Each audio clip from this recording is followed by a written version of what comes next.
এক সময়ের লবণং সাগর, যা এখন লবণং খাল। সারা দেশে ব্যাপক পরিচিত শ্রীপুরের লবণং সাগর বিভিন্ন কারখানা কর্তৃক দখল ও দূষণে এখন বিলীন হওয়ার পথে।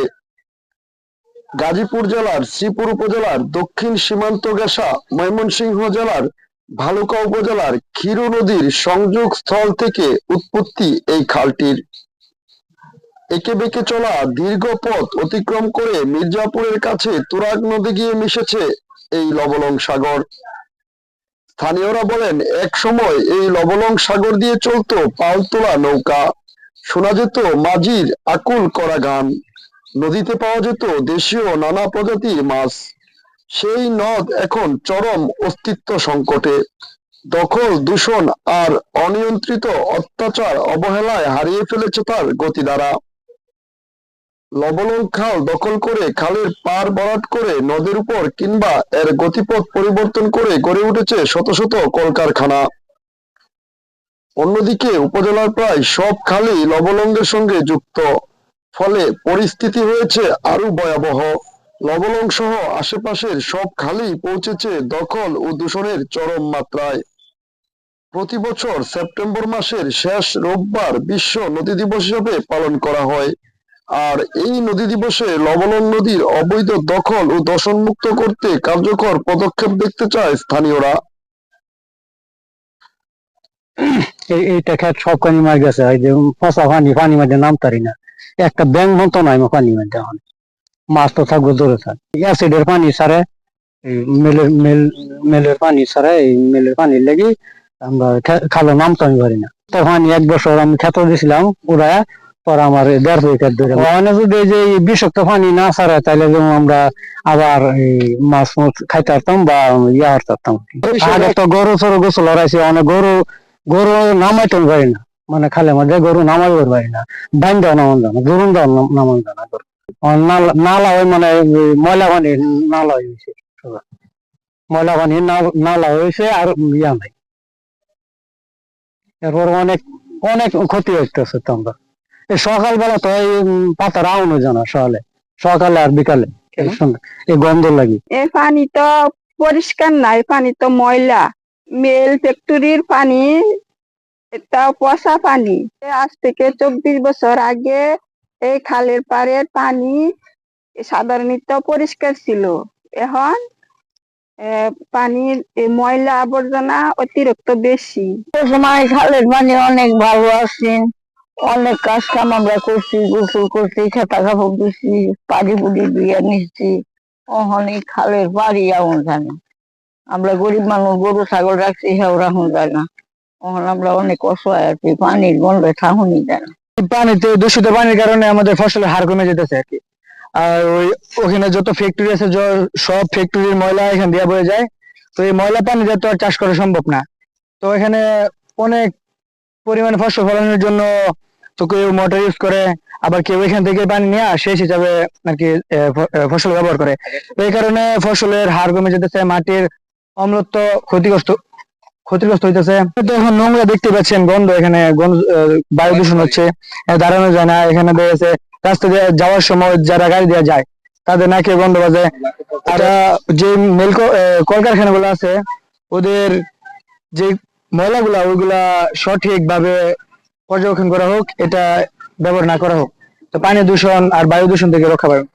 আপনার গাজীপুরে যতগুলো কলকারখানা আছে ম্যাক্সিমাম কলকারখানার যে ময়লা আবর্জনা গুলো আছে তারা এটা ইউজ করতেছে, এই কারণে এই পানিটা এখন দূষিত। আগে একটা সময় ছিল এই পানিটা পরিষ্কার ছিল, অনেক সুন্দর ছিল, আমরা এখান থেকে সুন্দরভাবে চলাচল করতে পারতাম। কিন্তু এখন এলাকার স্থানীয় যারা আছে তারা এখান থেকে চলাচল করতে পারে না স্বাভাবিকভাবে, কারণ এটা অনেক গন্ধ, একটা মানে বিশ্রী একটা গন্ধ বের হয়। এদিক দিয়ে লোক যদি, সাধারণ লোক এইভাবে মানে যাতায়াত যদি করে, তো তারা নাকে হাত দিয়ে এদিক দিয়ে যাইতে হয়। আমরা একটা সময় এটাতে ডুবাইছি, গোসল করছি, কিন্তু এখন এটা কোনো মানে ওই পরিস্থিতিটা এখন নাই, মানে একদম বুড়ি রঙের মতো ব্ল্যাক কালারের পানি হয়ে গেছে।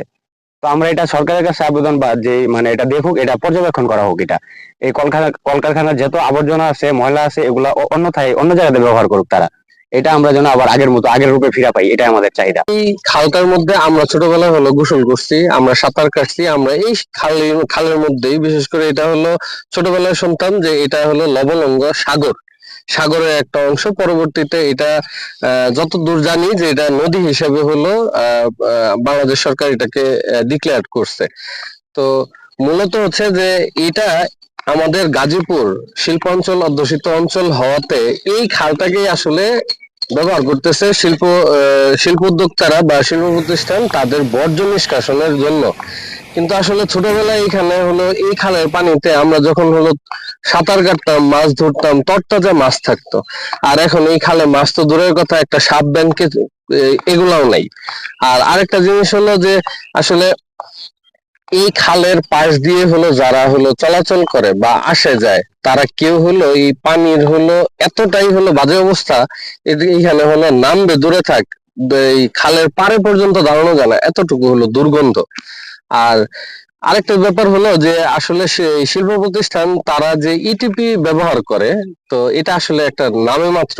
এটা আমরা যারা এই অঞ্চলে বসবাস করি তাদের জন্য একটা সান্ত্বনা মাত্র।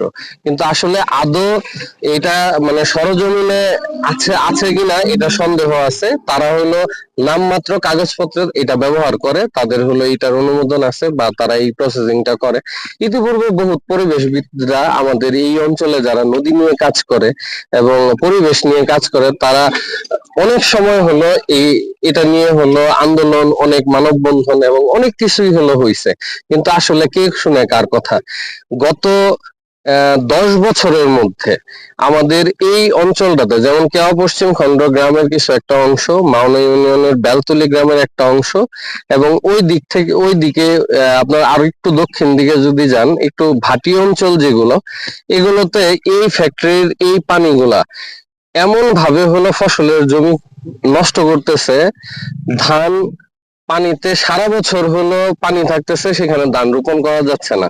আবার যদি ধান রোপণ করা হয়, অল্প একটু বৃষ্টিতে এই দূষিত পানি ফসলের মাঠে চলে আসতেছে। 2 দিনও যদি এই পানির নিচে হইলো ফসল থাকে অথবা পানির মধ্যে ভাসমান অবস্থায় ফসল থাকে, সেই ফসল কৃষক ঘরে উঠাবে দূরে থাক, সেই ফসলের আর স্বপ্নও দেখতে পারবে না। আর এই পানি এতটা খারাপ পানি যে এই যে আমি হলো দাঁড়িয়ে আছি এবং আমার পাশে যারা দাঁড়িয়ে আছে, তারা কেউ আসলে বুক ভরে যে নিঃশ্বাস নেওয়া, এই পানি থেকে কোনোভাবেই হচ্ছে বুক ভরে নিঃশ্বাস নেওয়া সম্ভব না। এক সময় আমাদের ঐতিহ্য ছিল, আমরা এটা সবসময় এই ঐতিহ্যকে আমরা ধারণ করে লালন করি, আমরা বড় হয়েছি। এই লবলঙ্গের পাড়ে আমাদের বসবাস, এই লবলঙ্গে আমাদের অনেক হাজারো স্মৃতি আছে। নদী এবং শিল্প এর সাথেই বাঁচবে। আমি সাথে একটি কথা অ্যাড করতে চাই, যে নদী বাঁচলে কৃষক বাঁচবেন। বাংলাদেশ একটি কৃষি প্রধান দেশ, আমরা এখানে যারা দাঁড়িয়েছি আমরা সবাই কৃষকের সন্তান। নদী বাঁচলে কৃষক বাঁচবেন। আমি যারা এখানে শিল্প করেছেন, আমি ওনাদেরকেও একটি কথা অনুরোধ করতে চাই বিনয়ের সাথে, যে আপনারা শিল্প করেন, আমাদের দেশকে সমৃদ্ধ এনে দিয়েছেন, পাশাপাশি আমাদের দেশটাকে সুন্দর করে বাঁচার সুযোগ করে দেন।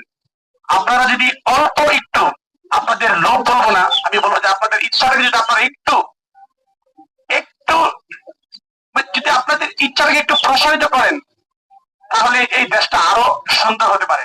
আমরা এই শিল্প প্রতিষ্ঠানের মালিকদের প্রতি আমাদের বিরুদ্ধে অনুরোধ থাকবে, আমি একজন রাজনৈতিক দলের কর্মী হিসাবে, বিশেষ করে আমি এই অঞ্চলের একজন মানুষ হিসাবে, বাংলাদেশের একজন নাগরিক হিসাবে, আমি শিল্প কারখানার মালিকদের প্রতি আমার বিশেষ অনুরোধ থাকবে, আপনারা অনুগ্রহ করে আমাদের এই আমাদের ঐতিহ্য, আমাদের এই ত্রিপুরের ঐতিহ্য, আমাদের এই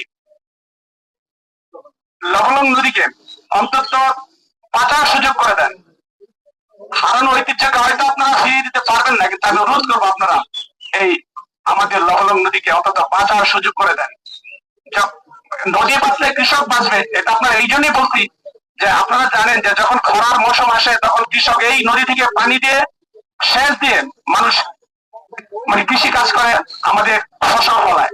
আর যখন বর্ষার মৌসুম আসে, তখন আমাদের এই বৃষ্টির পানিগুলো এই খাল বই আমাদের নদীতে চলে যায়, যা এখন আপনারা প্রতিকূলতা সৃষ্টি করেছেন। আমাদের যে এই যে বিশেষ করে জলাবদ্ধতা, আমাদের এই কষ্ট মানুষের, অনুরোধ করব এই নদী পরিবাচক দল যেভাবে পরিশ্রম করতেছে নদীটাকে বাঁচানোর জন্য, আমি অনুরোধ করব, আশা করব যে আপনারা যারা শিল্প মালিক, আপনারা দেশের এই শিল্পের কর্ণধার, আপনারা আমাদেরকে সহযোগিতা করেন, আপনাদের ইচ্ছাকে একটু প্রসারিত করেন।